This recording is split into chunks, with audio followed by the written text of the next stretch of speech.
السلام عليكم. اليوم راح أقدم طريقة عمل فطائر البيتزا. المواد اللي راح استخدمها 3 كوب طحين، ملعقتين أكل سكر، ملعقتين أكل حليب باودر، ملعقة أكل خمرة، ربع كوب زيت، ملعقة كوب بيكنج باودر، ربع ملعقة كوب ملح، 1 كوب ماء دافي. أول شي راح أبدي أخلط المكونات الجافة. راح أبدي أضيف الحليب والسكر والبيكنج باودر والملح والخمرة.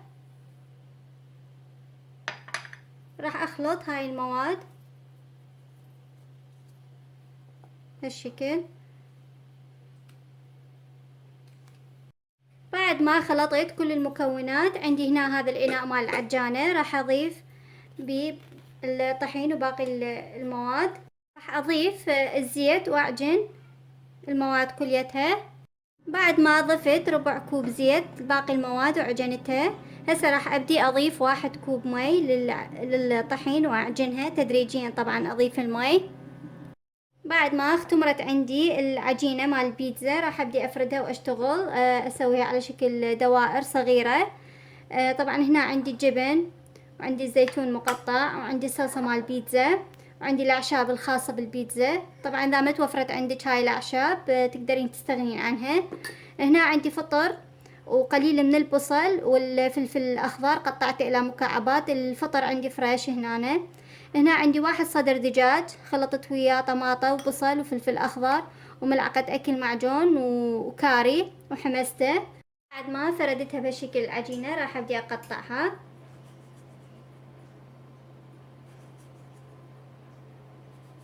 بهالشكل.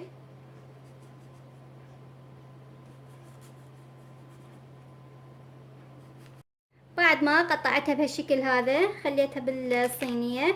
طبعا راح ابدي اخلي عليها الصلصة مال البيتزا بهالشكل.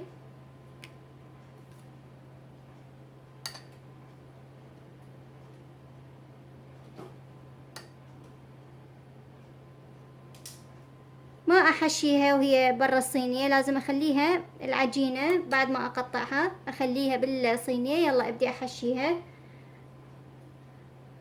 بهالشكل.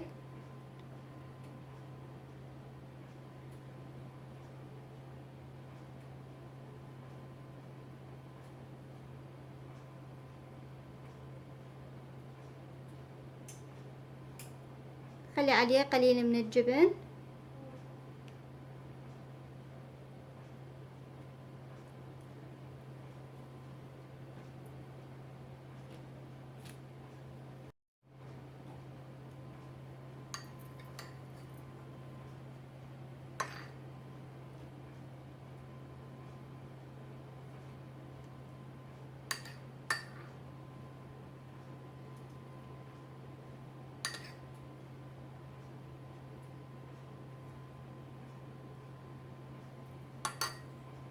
سأبدي اضيف الدجاج بهالشكل.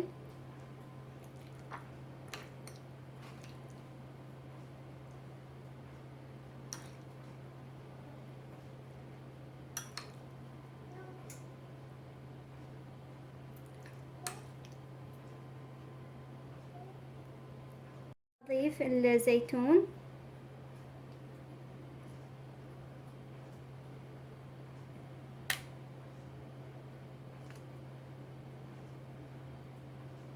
اضيف عليه قليل من الجبن.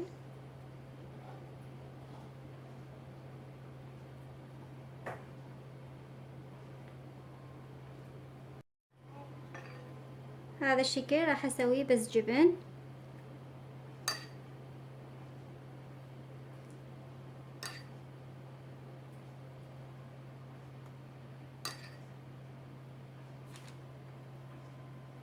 راح اضيف رشة من الاعشاب.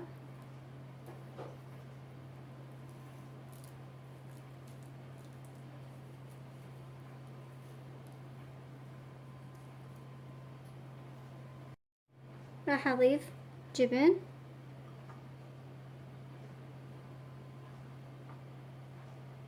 هذا شكلها بعد ما انتهيت من عندها. اني فاتحة الفرن على درجة حرارة 180. هسه راح اخليها بالفرن. هذا الشكل النهائي لفطائر البيتزا. درجة حرارة الفرن 180. مدة الخبز من 10 إلى 15 دقيقة. هذا الشكل النهائي. إن شاء الله ينال إعجابكم وألف عافية.